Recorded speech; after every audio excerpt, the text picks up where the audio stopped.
Personne n'en parle, mais TikTok vient littéralement de rendre public l'intégralité de son algorithme aux États-Unis. Donc si vous voulez percer sur TikTok, c'est la vidéo à regarder. Parce que je vais tout... Au passage, si t'es un petit créateur et que t'as besoin de soutien, mets-moi des petits cœurs dans les commentaires, je viendrai faire un coucou.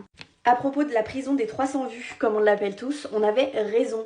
En fait, TikTok a expliqué que dans un premier temps, votre vidéo est montrée à un échantillon de 300 personnes et il va falloir accumuler un maximum de points pour que ce soit élargi et que l'algorithme booste votre vidéo.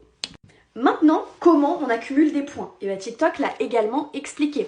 Si vous recevez un like, c'est 1 point, un commentaire, c'est 2 points, un partage, c'est 3 points, si votre vidéo est regardée du début à la fin, c'est 4, et si votre vidéo est re-regardée une deuxième fois, c'est 5 points. Vous avez également raison à propos de l'engagement. TikTok a écrit noir sur blanc que plus vous serez actif sur les vidéos des autres, plus ce sera bénéfique pour vos vidéos.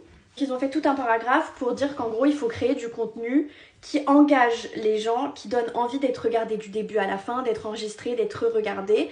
C'est aux créateurs de faire du contenu de qualité pour avoir le plus d'interactions possible sur leur post. Par contre, je me suis trompée à propos des hashtags. TikTok a écrit noir sur blanc que les hashtags étaient hyper importants, hyper regardés.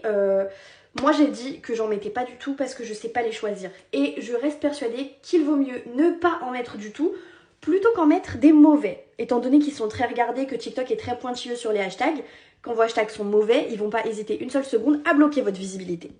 Mais c'est important de trouver des vrais bons hashtags. Dernier petit point, TikTok a dit qu'il fallait être régulier, que poster tous les jours, ça pesait dans la balance. Moi personnellement sur mon contenu, j'ai pas vu de changement. Quand j'oublie de poster pendant 24 heures, ça change rien.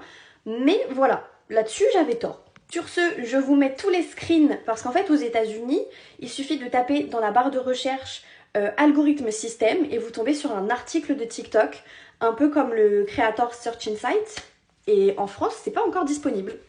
Donc voilà, je vous le dis en avant-première et j'espère que ça vous servira, que mes conseils vous seront utiles parce que cette année, on perce ensemble. Bisous!